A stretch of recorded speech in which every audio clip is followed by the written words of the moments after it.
তোমার এই ননস্টপ কান্নাকাটি যে একটা সিকনেসের পর্যায়ে চলে গেছে, এটা কি তুমি জানো বিপাশা? আচ্ছা, কি এমন হয়েছে যে তোমাকে এত কাঁদতে হবে? ইফতারের সময় হয়ে এসেছে, নাহিয়ান আর রাশা এখনো বাসায় ফেরেনি। তোমাকে রাশা কিছু বলেছে? কি ব্যাপার বিপাশা, ইফতারে কি তৈরি করেছো? বেডরুম পর্যন্ত বৌ মৌ গন্ধ পৌঁছে গেছে। হ্যাঁ, বাহ। নাহিয়ানকে কল দাও তো, দেখো তো ওদের কেন দেরি হচ্ছে। এক সেকেন্ড।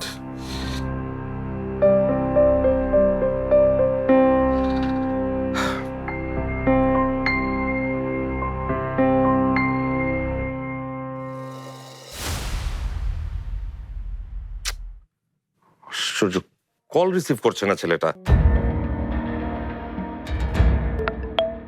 এই শকত, হ্যালো শকত, বল। হ্যাঁ বড় ভাইয়া, আমি রাশা নাহিয়ানকে নিয়ে একটু বাইরে যাচ্ছি, আজকে একসাথে ইফতার করব। তুমি আম্মাকে জানিয়ে দিও। হ্যাঁ, এই শোন না, হঠাৎ বাইরে কেন?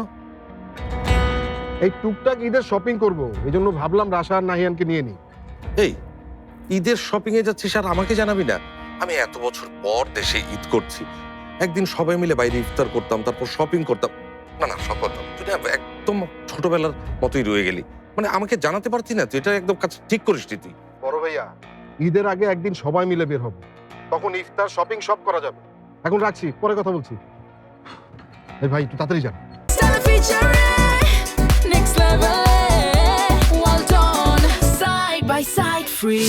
এই সবাই কোথায়? হ্যাঁ, সবাইকে প্রতিদিন ডাকতে হয় কেন? আমি শওকত ফোন করেছিল রাশা আর নাহিয়ানকে নিয়ে, ও বাইরে ইফতার করে শপিং শেষ করে তারপর একেবারে বাসায় ফিরবে। তো শওকত বাইরে ইফতার করবে? ও তো কখনো বাইরের খাবার পছন্দ করে না। নিশ্চয়ই বাচ্চারা জিদ করেছে মা, আর কেনই বা করবে না? আপনার বড় ছেলে তো দেশে আসার পর থেকে নিজের ছেলেকেই চিনছে না, সময় দেয়া তো দূরের কথা।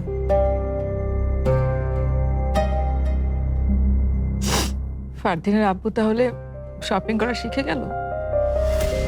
কই, এই 18 বছরে একদিনও তো আমাকে শপিং এ নিয়ে গেল না। শপিং এর কথা উঠলেই নাকি ওনার জ্বর আসে।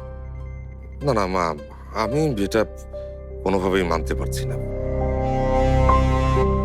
নিন আর ফারদিনকে তো শওকত নিয়ে গেলেই পারতো, তাই না?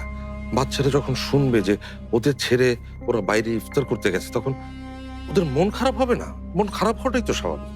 বাচ্চাদের থেকে তো দেখছি তোমারই বেশি মন খারাপ করছে।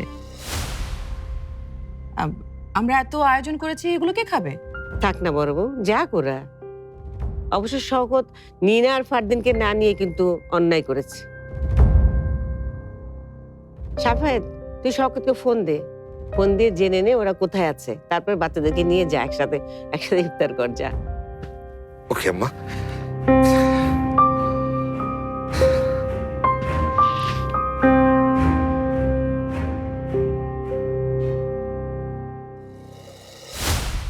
এই যে একটু আগে আম্মা জাস্ট 2 মিনিট আগে কথা হলো, এখনো ফোনটা বন্ধ।